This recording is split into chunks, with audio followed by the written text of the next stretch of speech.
সময়টি 1793 সাল। ফ্রান্সের ছোট্ট একটি শহরে বসবাস লুসিয়েন মার্সো নামের এক শিল্পীর, যার তুলির প্রতিটি আঁচড় এক একটা প্রাণ আটকে রাখত চিরদিনের জন্য। সে বলতো প্রকৃত শিল্পী কখনো ক্যানভাস আঁকে না, সে আঁকে সময়। লুসিয়েনের আঁকা পেইন্টিংগুলো ছিল খুবই অদ্ভুত। সে যেই ছবিতেই তার তুলির শেষ স্পর্শ দিত, সেই ছবির চরিত্র বাস্তব থেকে হারিয়ে যেত। একজন রাজার প্রতিকৃতি আঁকা হলো, পরদিন রাজা নিখোঁজ। একজন সৈনিকের ছবি আঁকা হলো, শহর জুড়ে তার কোনো চিহ্ন মিলল না। কেউ জানতো না কোথায় হারিয়ে যাচ্ছে মানুষগুলো।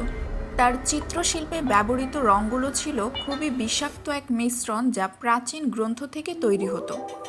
লোকেরা বলতো, একবার যদি লুসিয়েনের তুলির নিচে পড়ো, তুমি ক্যানভাসের ভিতর হারিয়ে যাবে চিরদিনের জন্য। লোকজনের মনের ভয়ের মাত্রা বেড়েই যাচ্ছিল। ফলশ্রুতিতে পুরো শহর মিলে তাকে শেষবারের মতো থামাতে গিয়েছিল।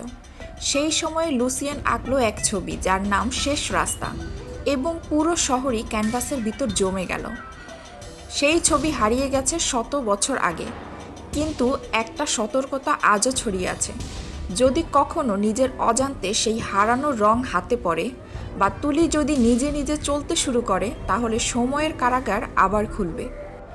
গতকাল রাতে আমার এই ছোট্ট আর্ট স্টুডিওতে ঠিক সেটাই ঘটেছিল।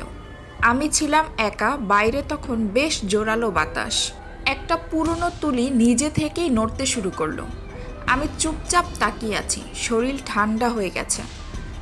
আমার চোখের সামনে রং মিশছে, তুলি আঁকছে এমন এক অজানা রাস্তা, যেন আমি আস্তে আস্তে টেনে নিচ্ছি হারিয়ে যাওয়া শহরকে। আমি তখন এক ধাপ এগিয়ে গিয়ে তুলিটা ধরলাম।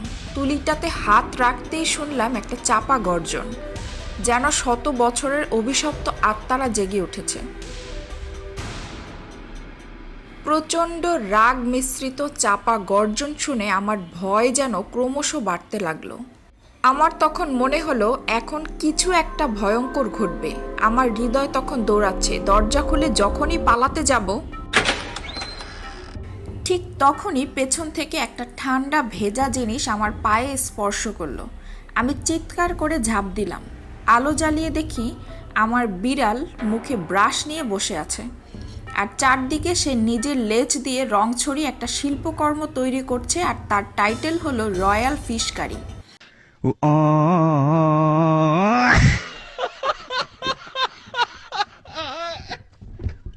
এনিওয়েজ, এটি সম্পূর্ণই একটি কাল্পনিক গল্প, এর সাথে বাস্তবতার কোনো মিল নেই। তবে এই ধরনের ছোট ছোট ভয় আমার বিড়াল আমাকে মাঝে মধ্যেই দিয়ে থাকে।